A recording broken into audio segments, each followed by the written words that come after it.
ఆట ఆడుతున్నావా? నిఖిల్ ఆట పాడు చేస్తున్నావా? అంటూ యశ్వినికి లెఫ్ట్ అండ్ రైట్ ఇచ్చి పడేసిన నాగార్జున. ఇక ఎప్పుడులానే స్టేజ్ పైకి అడుగుపెట్టి అందరి కోసం మాట్లాడేసిన నాగార్జున ఈరోజు మాత్రం చాలా ఫైర్‌లో కనిపించేశారు.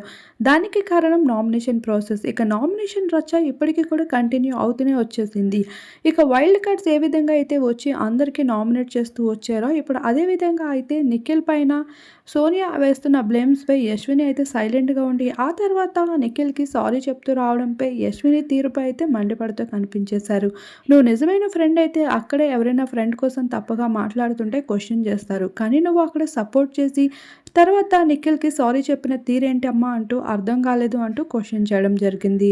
అయితే ఆ మాటలకి యశ్విని తన ఎక్స్‌ప్లనేషన్స్ ఇచ్చుకుంటూ వస్తున్నప్పటికీ ఇప్పుడు నా దగ్గర ఇవ్వడం కాదు, ఆ రోజే నువ్వు నిలబడి స్టాండ్ తీసుకొని ఉండుంటే నీ ఫ్రెండ్ నిఖిల్‌కి బ్లేమ్ పడేది కాదంటూ చెప్పుకుంటూ వచ్చారు.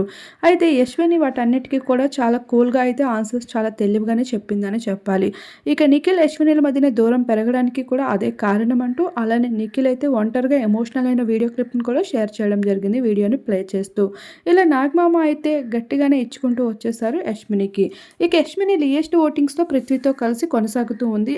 అలానే డబుల్ ఎలిమినేషన్ ఉందంటూ కూడా ఈ వారం అనౌన్స్ చేయడం జరిగింది.